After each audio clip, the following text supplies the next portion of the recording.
Our next speaker will be Mark Nosacka. Mark Nosacka is Chief Executive Officer of Good Samaritan Medical Center in West Palm Beach, an accomplished healthcare executive with approximately 3 decades of healthcare experience. Prior to joining Good Samaritan, Mr. Nosacka served as President and Chief Executive Officer of Community Health Partners, a multi-hospital healthcare delivery system in Lorain, Ohio.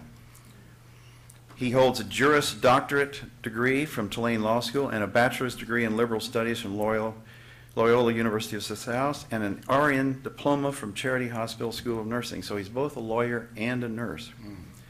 Most importantly, I think it should be pointed out, he has 7 children, but still runs this hospital. And he's currently chair-elect of the Chamber of Commerce of the Palm Beaches. Mark? That's great. Good morning, everyone. Good morning.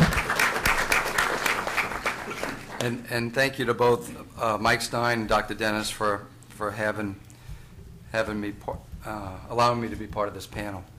What I'm going to try to do in 5 minutes is tell you how the Affordable Care Act is going to affect hospitals. Lots of luck, right? There's a lot to it, and what I'll try to do is just summarize it in this way. What are the goals of the Affordable Care Act as we see it? Impact on hospitals, how will it affect our bottom line, how should we prepare, how will it affect hospitals and physicians, and what of these 217 panels? So if you get lost in the details, that's what I'm trying to get done here, okay? So first of all, what are the goals as we see it? The goals are to increase coverage to all Americans for healthcare services, either through Medicaid or through the state or federal-based exchanges, to reduce costs, to cut waste out of the system, eliminate fraud, incentivize people to provide higher quality, and thereby reduce cost for all, and ultimately to improve quality to each recipient of health care. Now, how will this affect hospitals? You know, one of the things I would ask you to remember is this. Anytime the government wants to cut costs in health care, it reduces payments to hospitals. And we become the rationers of care, if you will. You'll never see a politician get up and say, we're going to ration health care. But you will see him say, we're going to reduce payments to doctors and hospitals. And then we have to collectively work to figure out how we're going to provide high-quality care without spending money. And so we become, in effect, the rationers of care for all of America. And so that's what's happening here. What are hospitals in a nutshell? We're institutions, obviously, to provide care, and we invest in brick and mortar buildings, facilities. We invest in technologies, whether it's Da Vinci robots or electronic health records, and we invest in people, whether it's doctors, nurses, or other folks. So when you think about what hospitals do, that's how we invest our money to provide health care. So how will this affect us? Well, firstly, if we're going to have a contraction in what gets paid to hospitals for care, we're going to have to contract in what we pay out and invest in these other systems. Now, where we're investing today is we're investing in the electronic health records.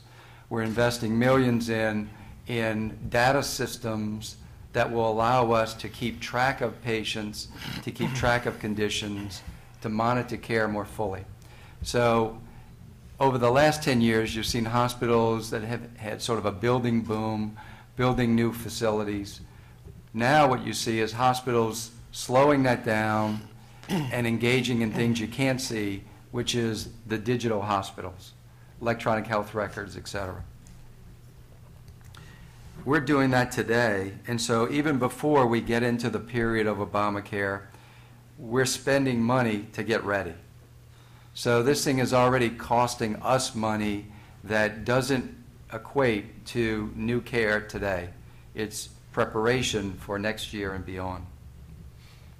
What we are going to see is the uninsured get insurance.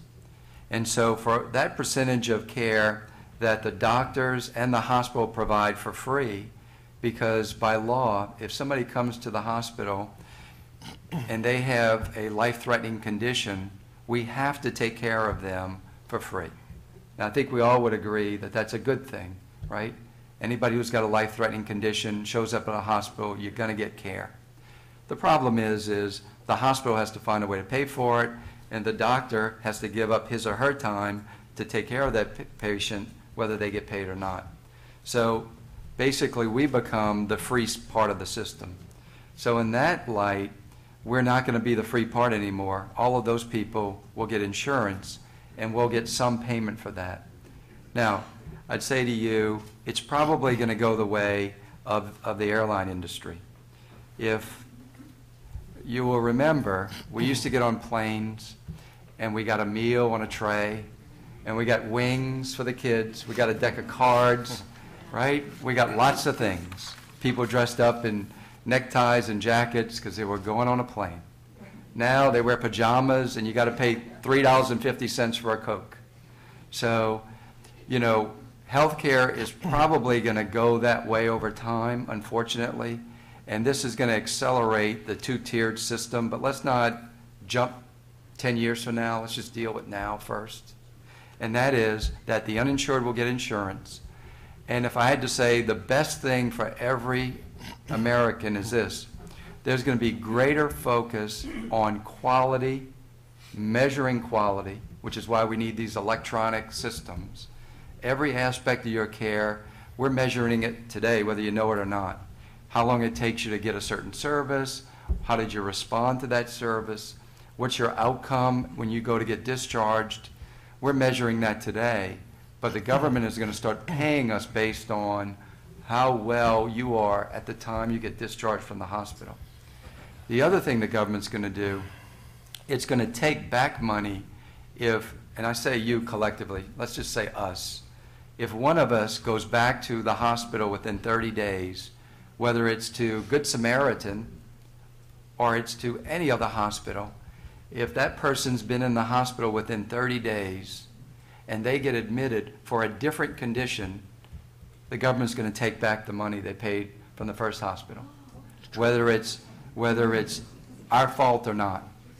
So, as I like to say, it's kind of biblical. The right hand giveth and the left hand taketh away, right? And that's what's going to happen. We're going to have increased funding for the uninsured. We're going to have increased funding for better quality. But we're going to also have takeaways for things that are beyond our control. And at the end of the day, society, the government is going to expect the hospitals to figure out a way to ration care to sustain the system for everyone. Now, how will that affect our bottom line? As I just said, we'll get payments, but we're going to have to figure out how to drive cost out of the systems to maintain the margins so we can preserve the institutions. So as reimbursements decline, which will probably happen over time, because if you think about it, you know, in the run-up to the presidential election, there was talk about, did the government take $800 billion out of Medicaid care? And in fact, the government did take $800 billion out of Medicare. And one of the ways they did it was, if you go back to January 1st of 2012, if you were a woman with an oncologic cancer, GYN cancer, those people used to get admitted for surgery and stay a full admission, 3 or 4 days. With the stroke of a pen, those people now get admitted for something we call observation status, which is it's an outpatient procedure that lets the patient stay in the hospital for a whole day. And the government basically cut the payment by probably 2/3 overnight. And so those kinds of things are what are going to happen as we look to pay for people without insurance, but still control the total cost of the spend. The government will cut our reimbursements in other areas, and we'll have to look for ways to drive cost out of the system. One of the ways they're going to help us is we're going to measure patient satisfaction and other what we call core measures, quality indicators, that the government will either pay us 2 or 3% of what they pay us today by achieving those quality metrics, or the government will take away 1 to 3% because we didn't score as well as other hospitals. So that's how they'll incentivize us to make quality uniform throughout all the institutions. But in terms of how they're really going to pay us, stay tuned. Nobody knows until we get to that fiscal year, and the government then decides how we're going to pay for it this year, okay? So now, how can we prepare? We can expect upfront costs. We need to reduce costs from the system to preserve our margins. We're going to track hospital performance in every way imaginable.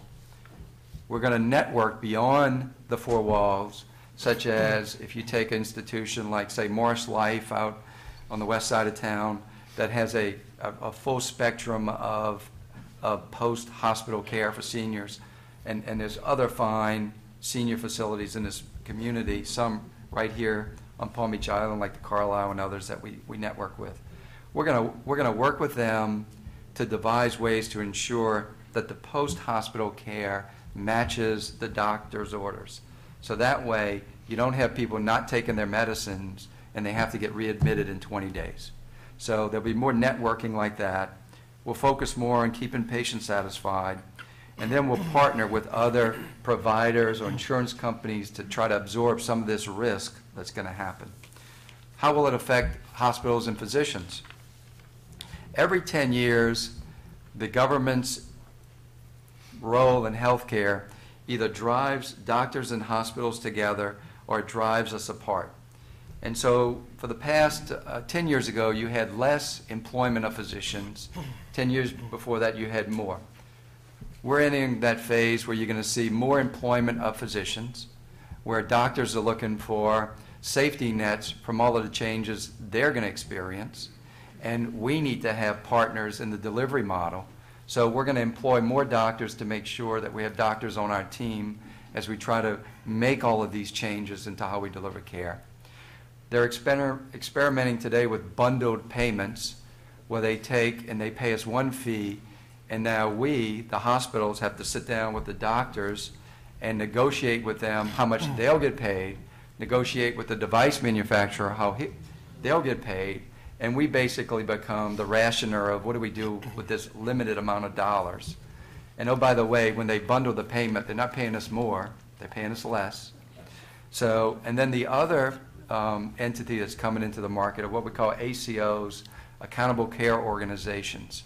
And that is, if you look at an entity like Humana, that would be the best example I can think of. Humana has lots of seniors in a network, and they manage every aspect of care to ultimately drive quality and drive the bottom line. ACOs are networks of physicians that will either have a hospital partner or a contract with a hospital. The government will assign patients to the ACO, and the government will pay them based on achieving quality metrics. And if the physicians in there are able to achieve these quality metrics, there'll be bonuses, and if they don't, there'll be penalties. So it's another way to bundle payments in a network to try to drive the total cost down. So we're going to see that happen as hospitals and doctors form a new relationship in the future. What about these 217 panels? Who knows? It's too early to tell. There's lots of things to be worried about, and there's lots of things to be hopeful for.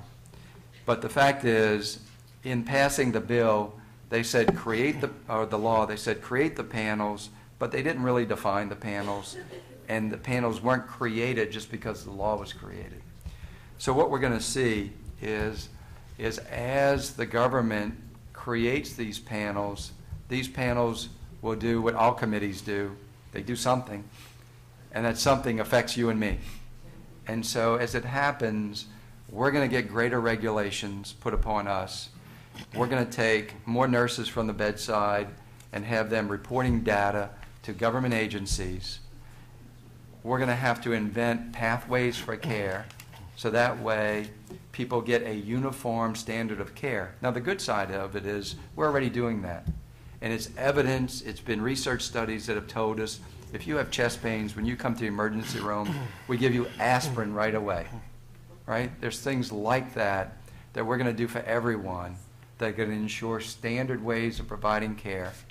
And that way, we're giving you the best care we know how to give you. So that's going to happen as we deal with the creation of these panels and the work they do. So with that said, sorry if I went over, Dr. Dennis, but thank you, and look forward to the question and answer.